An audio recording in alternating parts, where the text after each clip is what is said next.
આપણે આવી જશે ફ્રી વખત દરિયામાં અને આપણે અહીંયા જિલ્લો મોટું ભરેલું છે પાણીનું તો આની અંદર મેકવાના છે ડિસ્કા કે બોયા મારવાના છે પાછા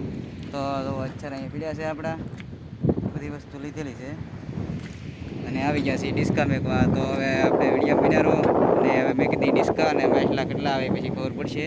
તો હવે આપણે લાગી દઈએ એ કામે આપણે મેકવાનું આમ એટલે કરી નાખીને થોડી બધી છે હાથમાં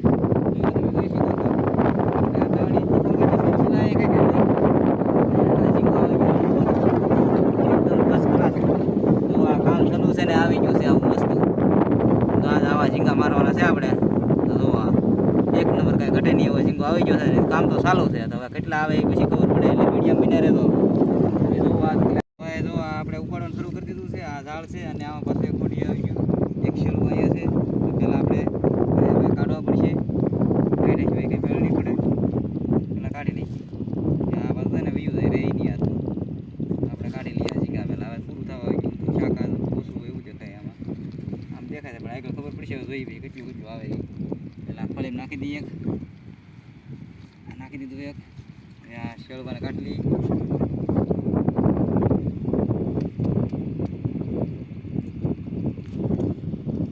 હાલો અહીંયા કાઢી લીધું છે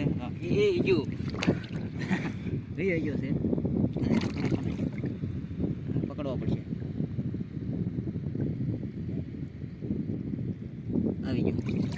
આવી ગયો છે પાછો પકડી લીધો છે નાખવાનો છે આપણે આને થેલીમાં પાછો અક્ષર આવી ગયો છે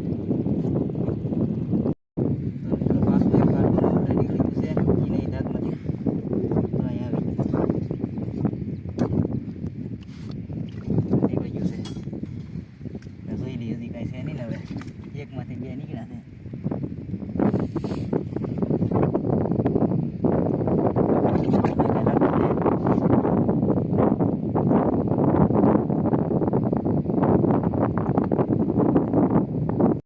તો આપણે ઘરે આવી ગયા છીએ અને શાક હલવીએ છીએ હવે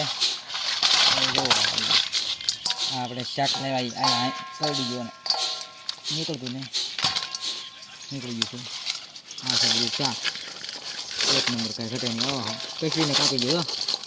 સરડી ગયું પેશલાની એટલું શાક આપણે આવી ગયું છે અને હવે આને કરવાનું છે સારું રિપેરિંગ એટલા એક નંબર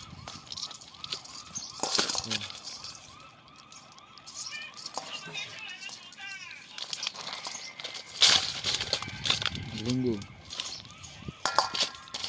અચ્છા ઝીંગા ચીટમની ઝીંગા તો ગાઈસ આપણે હવે કરવાનું છે અને રિપેરિંગ અને આમાં નાખી દીધું છે લસણ તપેલી તૈયાર થઈ ગઈ છે હવે આમાં નાખી દી પાણી અને વાઘર કરી દઈએ શરૂ તો ભાઈ શાક સારું થઈ ગયું છે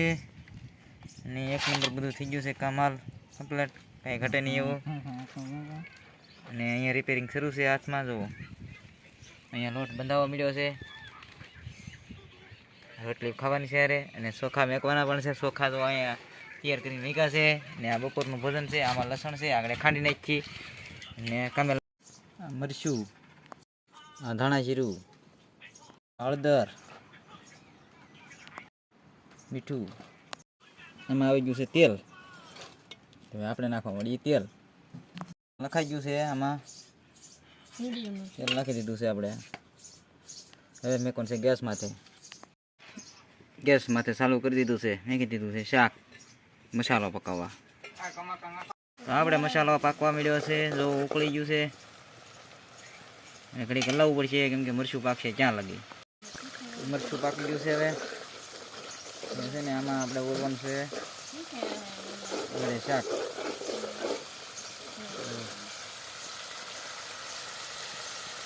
પડી ગયું છે જે રીતે હલાવવાનું હોય કેમ કે તળિયે છોટાય નહીં એટલા માટે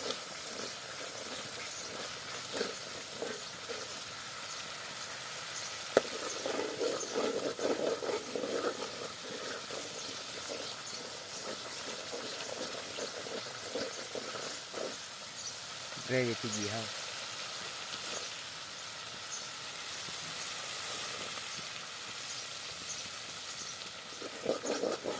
હવે આને એવું નાખવાનું છે આમાં શાક.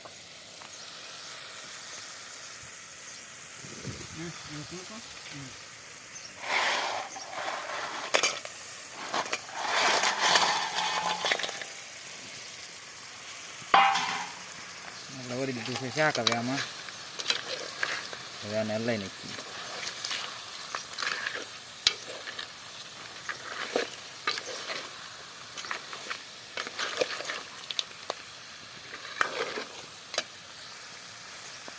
તો પાણી નાખી દીધું છે અને શાક પાકવા મેકી દીધું છે આપણે.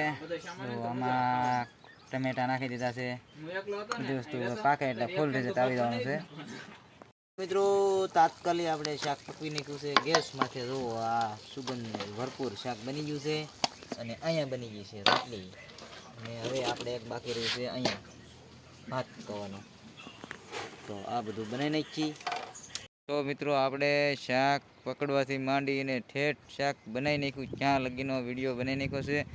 તો આજનો બ્લોગ કેવો લાગ્યો તે કમેન્ટમાં જરૂર કહેજો અને ગમે તો વિડીયો લાઈક શેર કરજો. તો આજનો વિડીયો આપણે અહીંયા પૂરો કરી દઈએ.